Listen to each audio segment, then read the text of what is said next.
मौजूद हैं योग एक्सपर्ट विनीत सक्सेना। नमस्कार सर, आपका बहुत बहुत स्वागत है हमारे इस कार्यक्रम में। जी सर, आज हमारे देश में एक बहुत बड़ा वर्ग जो है वो युवा वर्ग है। ऐसे में युवाओं के लिए योग कितना महत्वपूर्ण है, आप ये बताएं। देखिए, बहुत ज़्यादा महत्वपूर्ण है। मैं तो कहता हूँ कि युवाओं को अपने दिन की शुरुआत ही योग से करनी चाहिए। जब थोड़ा सा समय वो निकालेंगे, मान लीजिए 30 मिनट, करीब 15 मिनट से 30 मिनट निकालें, तो उसमें वो प्राणायाम करें, मेडिटेशन करें, पूरे दिन के बारे में तैयारी करें कि उनको क्या आज करना है। छोटे छोटे गोल्स बनाएं अपने, उन गोल्स को अचीव करने के लिए वो क्या उनकी प्लानिंग है, इस तरीके से अपने दिन की शुरुआत करें। जब ऑन अ डेली बेसिस जब वो इस प्रैक्टिस को करना शुरू कर दें, तो रेगुलर बेसिस पे अपना करना शुरू कर दें, तो इससे उनके अंदर पॉजिटिव, एक तो उनकी विचारधारा पॉजिटिव बनेगी, कॉन्फिडेंस का लेवल हाई होगा और अपनी ऊर्जा का सही इस्तेमाल कर सकेंगे। वो अपनी ऊर्जा का सही इस्तेमाल जो वो अचीव करना चाहते हैं, एक सक्सेसफुल इंसान बनना चाहते हैं, अपने करियर को अचीव करना चाहते हैं, तो युवा हमारा इस तरीके से ऑन अ डेली बेसिस एक प्रैक्टिस को ज़रूर करे, छोटे छोटे गोल्स बनाए और फिर इसको रेगुलर बेसिस पे बनाना शुरू कर दे। डेली बेसिस पे, वीकली बेसिस पे, मंथली बेसिस पे, और इस पे अपना वर्क करना स्टार्ट कर दे। कॉन्फिडेंस गेन होगा, पॉजिटिविटी गेन होगी, फोकस्ड अप्रोच होगा, और ये उनके करियर के लिए, उनके गोल्स को अचीव करने के लिए, एक बेहतर ह्यूमन इंसान बनने के लिए और अपने आप को एक बहुत ज़्यादा प्रोडक्टिव इंसान बनाने के लिए बहुत ज़्यादा आवश्यक है। तो योग का अभ्यास आप 15 मिनट से 30 मिनट के लिए आराम से कर सकते हैं। इसके लिए आपको चाहिए कि ओपन एयर में आप जाएं, आसन, एक मैट वगैरह ले लें, खुला वातावरण होना चाहिए, और इसके लिए सबसे ज़्यादा इम्पॉर्टेंट ये है कि आप खाली पेट हों, क्योंकि उस समय आप अपने आप को बहुत ज़्यादा फोकस कर सकते हैं और अपनी भावनाओं को थोड़ा सा अपने अंदर उसको फील करें। बहुत अच्छा बताया आपने कि युवाओं को फोकस होने के लिए, एक फोकस्ड व्यू के लिए योग बहुत ही लाभकारी है, और इसके माध्यम से योग जो है, एक युवा जो है वो एक बहुत ही बैलेंस लाइफ जी सकते हैं। इसलिए युवाओं के लिए कहीं ना कहीं योग बहुत ही ज़रूरी है। आजकल की जो भाग दौड़ की ज़िंदगी है, उसमें टाइम मैनेजमेंट एक बहुत बड़ी प्रॉब्लम है, लोगों के पास समय नहीं है। ऐसे में वो कौन से योग हैं जो हम घर पे आसानी से कर सकते हैं, अपने समय को भी बचा सकते हैं? जी, देखिए, बिल्कुल सही बात है कि समय का बहुत अभाव है, पर ये भी ध्यान रखना बहुत ज़रूरी है कि अगर हम हेल्दी हैं तो ही सब कुछ है। तो हेल्थ को आपको प्रायोरिटी तो देनी ही पड़ेगी जी। और अगर आप ये सोचते हैं कि अगर आप थोड़ा सा समय निकालना चाहते हैं, 5 से 10 मिनट, 15 मिनट, तो घर पे ही करना चाहते हैं, तो आप प्राणायाम से शुरुआत कर सकते हैं, ध्यान लगा सकते हैं 5 मिनट, 2 मिनट, और कुछ छोटे आसन जो आप आसानी से कर सकें, जैसे आप भुजंग आसन कर सकते हैं, बाल सुखासन कर सकते हैं।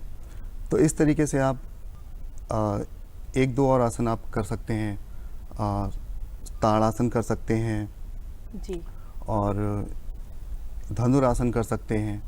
तो इस तरीके के आसनों का अभ्यास आप कर सकते हैं, जो मुश्किल से आपका 15 से 20 मिनट लेगा, और इसको करने से आपके अंदर ऊर्जा आएगी और आपका शरीर लचीला हो जाएगा और मन भी आपका लचीला हो जाएगा, तो आप बेटर फील करेंगे। आप अपनी दिन की शुरुआत इस तरीके से कर सकते हैं। जी, विनीत जी, यहाँ पे हमारे दर्शक ये भी जानना चाहेंगे कि प्राणायाम करने का कौन सा समय सबसे सही होता है, किस समय प्राणायाम किया जाए कि ये हमें मैक्सिमम बेनिफिट दे सके? देखिए, प्राणायाम करने का उचित और सबसे बेहतर समय है ब्रह्म मुहूर्त। सूर्योदय से कुछ समय पूर्व आप प्राणायाम का अभ्यास कर सकते हैं।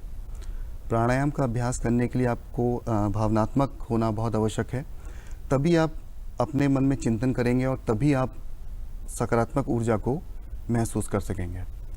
इसके साथ साथ आप अपने आप को फोकस कर सकेंगे। आप ये समझ सकेंगे कि योग केवल एक ऐसी क्रिया है जिससे आप अपने आप को एकाग्र कर सकते हैं। 2 मिनट के ध्यान से आप अपने आप को परमात्मा में 2 मिनट का समय आप उस पर ध्यान लगा सकते हैं, जिससे कि आपको शांति और एक हैप्पीनेस महसूस होगी। जी विनीत जी, जी। जैसे कि हम देखते हैं हमारा युवा वर्ग जी। आज के समय में बहुत जल्दी जी। तनाव से ग्रस्त हो जाता है जी। और बहुत जल्दी होपलेस हो जाता है जी। हमारा युवा वर्ग। ऐसे में युवाओं के लिए योग किस तरह से मदद करता है उनके मानसिक मनोबल को बढ़ाने में? जी, बिल्कुल। देखिए, योग हर तरह से डेवलप करता है व्यक्ति को, मानसिक, मेंटल, फिजिकली, स्पिरिचुअली, हर तरीके से योग जो है मदद करता है। और इससे जब हम योगाभ्यास करते हैं तो हमारा तनाव जो है वो कम हो जाता है। तनाव कम हो जाता है तो हम बेटर फील करने लगते हैं। बेटर फीलिंग करने से ही हमारा माइंड सही तरीके से फोकस्ड रह पाता है और हम अपने कामों को अच्छे से कर सकते हैं। हमें ये ध्यान देने की बहुत ज़्यादा आवश्यकता है कि हम अपने एनर्जी को सही डायरेक्शन में यूज़ करें। हमें ये मालूम होना चाहिए कि हमें अपने दिन की शुरुआत कैसे करनी है, हमारा क्या एम है, हम क्या बनना चाहते हैं, एक बेटर व्यक्तित्व, पर्सनैलिटी बनना चाहते हैं। तो योग करने से युवाओं को हर तरह से सकारात्मक होने का पूरा एक मौका मिलेगा और कॉन्फिडेंस का लेवल भी उनका हाई होगा। जी। तो इस तरीके से युवा अपने स्ट्रेस को भी मैनेज कर सकते हैं, स्ट्रेस लेवल को कम कर सकते हैं और एक हैप्पी लाइफ को एंजॉय कर सकते हैं। विनीत जी ने जैसा कि बताया कि हमारा जो युवा वर्ग है वो योग के माध्यम से एक पॉजिटिविटी की तरफ बढ़ सकता है और एक बहुत ही अच्छी सोच को डेवलप कर सकता है। और ये जो अवसादग्रस्त हो जाना, तनावग्रस्त हो जाना, ये जो समस्याएं हम देखते हैं अपने युवा वर्ग में, वो कहीं ना कहीं इस योग के माध्यम से इसको सॉल्व किया जा सकता है। सर, बहुत से ऐसे लोग हैं जो मॉर्निंग में ये नहीं कर सकते हैं और शायद इसी वजह से बहुत से लोग चाह कर भी योगा नहीं कर पाते हैं। उनके लिए आप क्या सुझाव देंगे कि अगर वो सुबह में योगा नहीं कर पाए तो वो कौन सा समय है जब वो कर सकते हैं, या वो कौन सी कंडीशंस हैं जब वो इसका अभ्यास कर सकते हैं? देखिए, हर व्यक्ति अपने समय के हिसाब से ही हर कार्य को करता है। तो योग भी जब किसी व्यक्ति के पास समय है तो ही वो योग का अभ्यास कर सकता है। परंतु जो सबसे बेहतर समय है जी। जिसमें हम अपने भाव को फील कर सकते हैं, जिसमें, क्योंकि योग का जो मकसद है वो आपको एकाग्र करना है।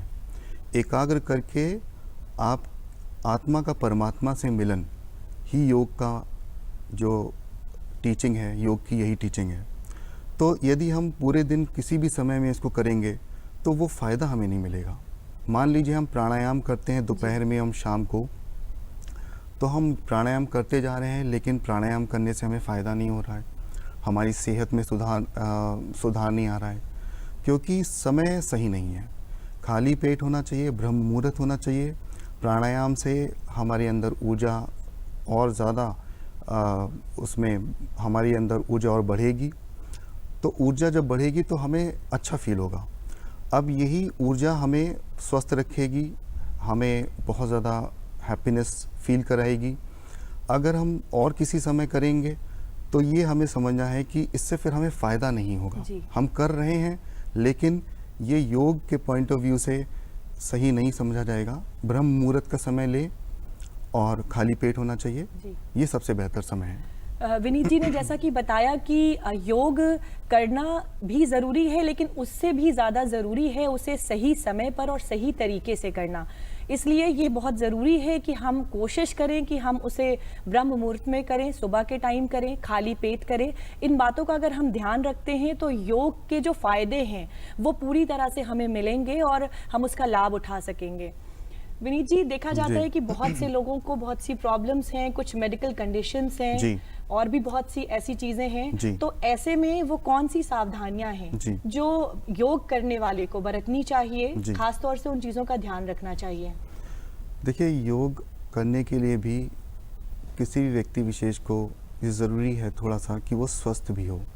यदि आपकी बॉडी में कोई पेन है या आप किसी समस्या से जूझ रहे हैं तो आपको पहले उसका ट्रीटमेंट और अपने आप को स्वस्थ करना है, क्योंकि योग रोज़ाना करने का एक क्रिया है। योग करने से ही व्यक्ति विशेष स्वस्थ हो जाता है। तो जो किसी समस्या से जूझ रहा है तो उसको किसी योग विशेषज्ञ से सलाह लेकर वो अपना योगाभ्यास शुरू कर सकता है। एक कुशल योग विशेषज्ञ के देख रेख में वो अपना योगाभ्यास कर सकता है। अपनी समस्याओं को डिस्कस करके ऐसे योगाभ्यास का चुनाव कर सकता है, आसनों का चुनाव कर सकता है जो उनके रोग को, उनकी समस्याओं को दूर करें। जी, बहुत अच्छी बात बताई आपने कि आप इसका अभ्यास ज़रूर करिए, लेकिन जिस तरह की आपकी कंडीशंस हैं, जो भी मेडिकल प्रॉब्लम्स हैं, आप उन पर भी ध्यान दीजिए और ज़रूर ही किसी योग प्रशिक्षक से अपनी ट्रेनिंग लीजिए। पहले उनसे ये जानकारी हासिल करिए और तभी इसे खुद से इसका अभ्यास करने का प्रयास करिए। विनीत जी, हम आजकल पार योगा के बारे में बहुत सुनते हैं, तो पार योगा के बारे में थोड़ा बताएं और साथ ही ये यूथ के लिए कितना फायदेमंद है ये भी बताएं हमारे दर्शकों को। देखिए, जैसे आज की इस बदलती हुई ज़िंदगी में हर चीज़ एक तरीके से मॉडिफाइड हो रही है, तो पावर योगा एक ऐसी टर्मिनोलॉजी है जिसमें आप ऐसे व्यायाम कर सकते हैं, ऐसी स्ट्रेचिंग कर सकते हैं जिससे आप अपने शरीर को एक गुड शेप और फैट लॉस के साथ साथ स्ट्रेंथन कर सकते हैं, अपना वेट को कम कर सकते हैं और अपने बॉडी के एंड्योरेंस लेवल बढ़ा सकते हैं, अपनी ऊर्जा को आप बढ़ा सकते हैं, शरीर की क्षमताओं को बढ़ा सकते हैं। और ये बहुत ही बेहतर इसलिए है क्योंकि इसमें कोई इक्विपमेंट्स की रिक्वायरमेंट नहीं है। आप फ्री हैंड कर सकते हैं, बस आपको एक मैट की आवश्यकता है। पावर योगा यदि आप किसी ग्रुप में करें, अगर आप क्लोज एनवायरनमेंट में करते हैं, ग्रुप आपका अच्छा है, हॉल बड़ा हॉल है, तो आप वहाँ पे कर सकते हैं। उसके लिए भी आपको एक बेहतर एक योगा ट्रेनर की आवश्यकता होगी। साथ ही साथ अगर आप ओपन एयर में करें तो भी बहुत ज़्यादा बेहतर है, क्योंकि ओपन एयर में करने से आपको फ्रेश ऑक्सीजन मिलेगी, बॉडी का मूवमेंट ज़्यादा होगा। और आसनों में वैसे भी जब आप आसन करेंगे तो मेंटल रिलैक्सेशन आपको मिलेगा। मेंटल रिलैक्सेशन मिलेगा तो आपका स्ट्रेस लेवल कम होगा और इसी प्रैक्टिस में ही आप अपने आप को फील कर पाएंगे कि आप बहुत ज़्यादा हेल्दी फील कर रहे हैं। और यही हम चाहते हैं कि योग आपको मोटिवेट करे कि आप अपनी हेल्दी लाइफ के लिए योगाभ्यास ज़रूर करें। जी, बिल्कुल, जैसा कि विनीत जी ने बताया कि पार योगा जो है वो इमीडिएट इफ़ेक्ट देता है, वेट लॉस करता है और जैसा कि बताया इन्होंने कि इसे हम इंडोर भी प्रैक्टिस कर सकते हैं, घर के अंदर भी और बाहर भी। और अगर हम ग्रुप में लोगों के साथ इसकी प्रैक्टिस करते हैं, इसका अभ्यास करते हैं, तो कहीं ना कहीं हमें एक एनकरेजमेंट मिलता है इसकी तरफ और ज़्यादा बढ़ने का। विनीत जी, आप हमारे शो में आए और हमारे दर्शकों को इतनी अच्छी जानकारी दी, इसके लिए आपका बहुत बहुत धन्यवाद। Thank you. दर्शकों, आज हमारी जिस तरह की लाइफस्टाइल है, ऐसे में ये बहुत ज़रूरी हो जाता है कि हम योग का अभ्यास ज़रूर करें, क्योंकि योग ना केवल हमारे शरीर को स्वस्थ रखता है बल्कि हमारे दिमाग को भी शांत रखता है। गीता में लिखा है, योग स्वयं को स्वयं के माध्यम से स्वयं तक पहुँचने का रास्ता है। तो आइए हम भी इस रास्ते को अपनाएं और अपने जीवन को सफल बनाएं। आशा करते हैं आपको हमारा ये कार्यक्रम ज़रूर पसंद आया होगा। हमें दीजिए इजाज़त। नमस्कार।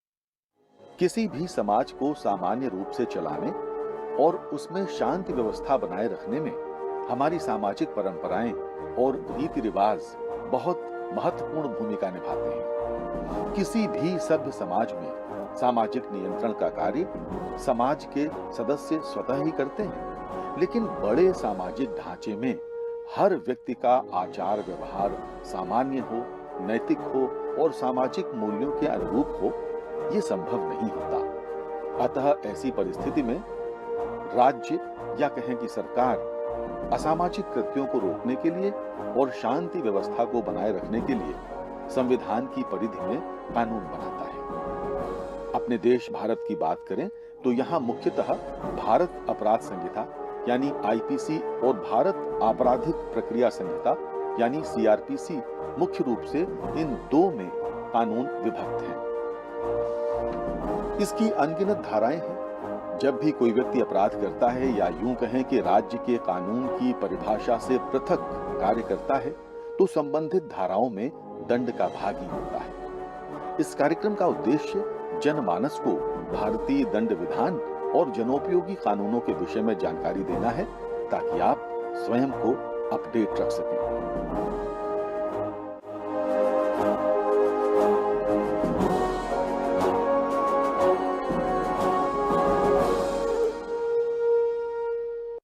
नमस्कार दोस्तों, कानून कहता है प्रोग्राम में हम घरेलू हिंसा से महिलाओं का संरक्षण अधिनियम जो संरक्षण प्रदान करता है पीड़ित महिलाओं को, इसके बारे में हम पहले भी बता चुके हैं।